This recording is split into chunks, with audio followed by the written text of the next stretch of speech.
Untuk keselamatan kita perlu pakai glove, pakai dua belah tangan, kemudian pakai goggle, pakai safety helmet, kemudian kasut keselamatan dan baju yang bersesuaian. Itu saja. Tools. Tools yang pertama adalah termometer. Termometer berfungsi dan boleh digunakan. Leak detector berfungsi dan boleh digunakan. Micron gauge berfungsi dan boleh digunakan. Planimeter berfungsi dan boleh digunakan. Tool yang kelima iaitu manifold gauge. Manifold gauge, pastikan manifold gauge sesuai pada unit refrigerant. Kemudian jarum pastikan tunjuk pada kosong. Pastikan skrin tidak retak dan tidak pecah. Valve dalam keadaan baik. Kemudian hose dalam keadaan baik. Working pressure adalah 800 PSI. Tools yang keenam iaitu vacuum pump. Vacuum pump dalam keadaan baik dan boleh digunakan. Paras minyak mencukupi. Kemudian tool yang ketujuh adalah recovery machine. Pastikan filter baru ditukar atau kurang daripada 20 kali penggunaan. Skrin tidak retak dan tidak pecah. Jarum tunjuk pada kosong. Valve dalam keadaan baik. Switch dalam keadaan baik. Tools yang ke-8 adalah recovery tank. Pastikan level tank R32 sama dengan unit. Sama dengan unit. Kemudian timbang berat tank. Kemudian pastikan tangki tidak kemek dan tidak berkarat. Kemudian push untuk nak tahu kandungan gas bercampur dengan udara atau tidak. Kemudian pastikan valve dalam keadaan baik. Sekiranya gas kosong, pastikan kita vacuum tong gas ni tadi. Penimbang scale. Berfungsi dan boleh digunakan. Step yang ke-3, test run. Untuk test run, kita runningkan unit selama 10 minit. Pastikan kompresor dia berfungsi. Kemudian kita cek suhu supply, suhu return. Kemudian kita cek low pressure. Low pressure,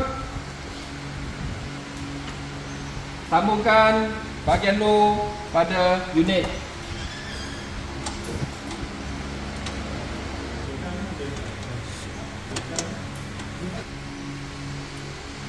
Cek running M. Running M. Cek arus menggunakan clammeter. Set pada A, kemudian kita clamp dekat wire live. Step yang keempat iaitu recovery procedure. Recovery procedure.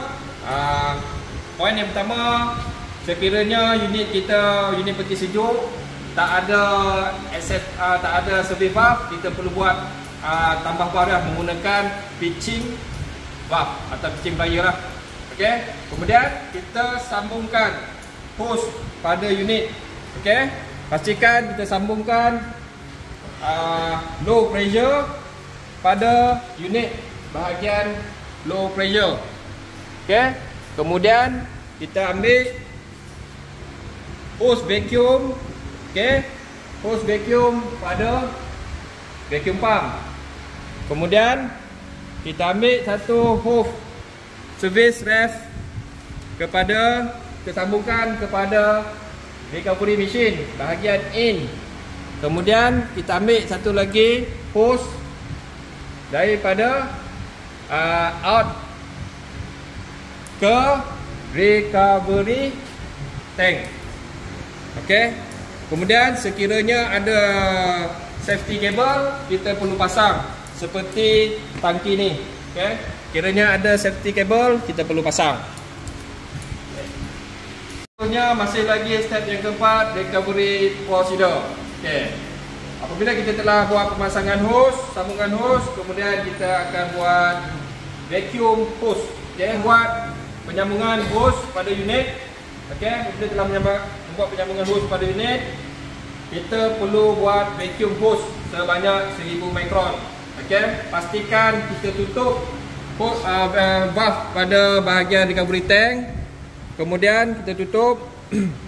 Kemudian kita tutup bahagian low. Okey, kita tutup bahagian low. Okey, bahagian low kita tutup. Kita tutup, kemudian kita buka pada bahagian vacuum, kita buka pada bahagian ref. Kemudian kita buka pada bahagian recovery machine pada bahagian open, kemudian recover, kemudian pada open. Okey. Kemudian kita tekan vacuum pump, kita on sehingga dia vacuum sebanyak 1000 mikron. Okey, 1000 mikron. Setelah sampai 1000 mikron, jadi kita tutup bahagian vacuum. Kemudian kita riliskan gas sedikit pada hose, kemudian kita offkan vacuum. Okey, kita offkan vacuum pump. Kemudian bila telah selesai, kita buat recovery procedure terus. Kemudian pastikan, okey, pastikan kita buka pada valve tangki. Kemudian kita buka pada valve manifold gauge bahagian low. Kemudian kita buka bahagian valve pada recovery machine. Kita open bahagian in, kemudian kita pusing kepada recover, kemudian pastikan kepada open. Okey, out pada open. Okey, kemudian kita onkan unit. Kemudian kita pastikan kita onkan untuk automatic. Kemudian kita start. Kemudian bila kita start, jarum akan tunjuk dia akan turun kepada kosong. Kemudian unit akan berhenti secara automatik. Kemudian kita perlu tutup semua valve. Okey, kita tutup semua valve. Kita tutup semua valve. Kita tutup semua valve. Okey. Selesai. Okay. Apabila unit berhenti secara automatik, kita perlu buat push. Okey, push tu maksud dia gas yang ada pada dalam recovery machine kita akan masukkan ke dalam tangki. Jadi kita tutup pada bahagian in, kita pusingkan kepada push. Kemudian valve ini kita biarkan kepada open. Kemudian pastikan, okey, pastikan kita buka pada valve tangki. Kemudian kita buka pada valve manifold gauge bahagian low. Kemudian kita tekan start. Jarum bila tekan start, mesin akan berjalan, jarum akan tunjuk kepada kosong. Dia akan turun dan pergi kepada kosong. Mesin akan berhenti secara automatik. Kemudian kita perlu tutup semua valve. Okey, kita tutup semua valve. Kita tutup semua valve. Kita tutup semua valve. Okey. Selesai. Okey. Valve, okey, bila dah tutup semua valve, pastikan kita timbang, okey, kita timbang gas ni tadi berapa berat dia. Okay. Kemudian kita rekod berapa nilai dia. Okey, kemudian kita perlu buat, okey, sebelum kita kalau setelah unit recovery machine tadi dah berhenti, pastikan kita off, okey, kita off supply dia. Okey, off supply. Betul. Step yang seterusnya adalah step yang kelima, iaitu cleaning dan flushing. Okey. Yang pertama kita perlu buat sambungkan hose pada unit. Okey, pastikan kita sambung pada condenser, evaporator, piping tanpa kompresor. Kemudian kita perlu menggunakan solvent dan nitrogen. Okey, solvent jenis MDC dan atau Hazen. Kemudian tekanan yang kita perlukan adalah 5 hingga 10 bar. Kemudian kenapa kita kena pakai nitrogen? Sebab ia adalah bersifat kering. Okey, itu saja. Kamu nak terangkan nanti. Okey, step yang ke-6 iaitu tukar filter dryer. Okey, filter dryer pada unit 3 horsepower dan ke atas. Kemudian kita guna tukar jenis filter dryer jenis XS7 atau XS9. Okey, XS7 atau XH9. Okey, kemudian step yang ke-7 adalah shocking and pressure test. Okey. Poin yang pertama, kita perlu sambungkan hose. Kemudian kita perlu masukkan tekanan sebanyak 10 bar. Kemudian untuk apa kita buat shocking pressure test? Supaya unit kita tidak tersumbat. Okey. 8 iaitu nitrogen heat test. Okey. Yang pertama kita perlu sambungkan hose. Okey, kita perlu sambungkan hose dekat unit. Okey. Kemudian kita perlu buat masukkan nitrogen tekanan untuk HCFC sebanyak 20 bar. Untuk unit HFC atau unit 32 sebanyak 43 bar. Okey, kita perlu gunakan buih sabun untuk menguji kebocoran sebab ia menggunakan gas nitrogen. Seterusnya iaitu step yang ke-9 iaitu vacuum procedure. Okey, yang pertama kita perlu sambungkan hose. Okey, kita perlu sambungkan hose. Okey, pastikan low bahagian low side. Kemudian vacuum hose dekat vacuum pump, sambungkan pada vacuum pump. Kemudian daripada ref atau servis kita sambungkan kepada liquid. Okey, bahagian liquid tangki recovery. Setelah kita sambungkan hose, kita perlu buka. Okey, kita perlu buka bahagian low. Kemudian kita buka bahagian vacuum, kita buka bahagian ref. Okey, kemudian kita perlu tutup. Okey, kita perlu tutup bahagian valve pada tangki recovery. Kemudian kita onkan vacuum pump. Kita vacuum sehingga 1000 mikron atau 500 mikron. 1000 mikron untuk HCFC, 500 mikron untuk HFC. Bila sampai 1000 atau 500 mikron, kita perlu masukkan nitrogen, sambungkan hose, masukkan nitrogen sebanyak 14 psi untuk nak pecahkan molekul vacuum itu tadi. Okey, kemudian kita vacuum kali kedua. Okey, kita vacuum kali kedua sehingga 500 mikron dan 200 mikron. 500 mikron untuk HCFC dan 200 mikron untuk HFC.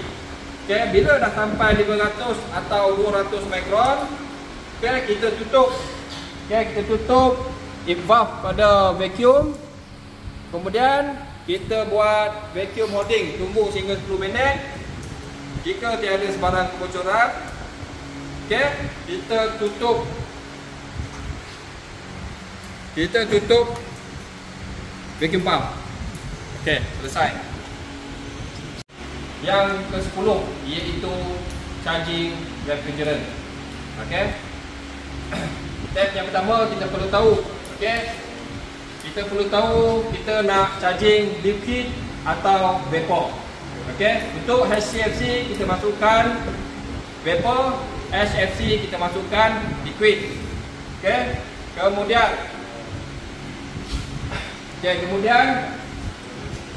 kita pastikan unit kita dalam keadaan off. Okay. Pastikan unit dalam keadaan off. Kemudian pastikan, okay, hose tadi kita vacuum. Tadi kita dah buat vacuum tadi kan.